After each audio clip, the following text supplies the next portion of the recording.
Hello everyone, let me introduce myself. Well, my name is Mika Deni. You can call me Mika. I'm from class Management 24D.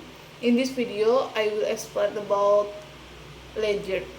The ledger is the main book in accounting which I use to record all transactions that have been recorded in the general journal by grouping transactions based on the account concerned.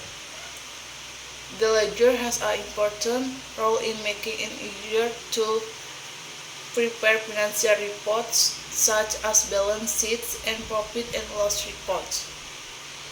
Each account in the ledger contains detail of record debits and credits, which will later be used to create financial reports.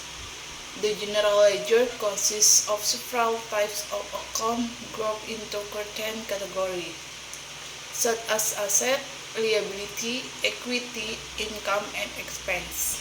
Ledger structure: account name, the name of the record account or cash account receivable sales. Date, the date the transaction was recorded, or reference number that refers to a general journal or other related document. Debit, the amount debit to the account. Credit, the value credit to the account. Ending balance, the account balance after each debit and credit transaction in record. Step for ledger recording: determine the account involved from the general journal. Identify the account involved to the transaction. Confine transaction to the ledger.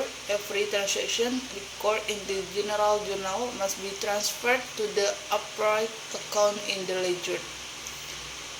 Calculate to the ending balance. Each time a transaction is recommended, calculate the ending balance for each account.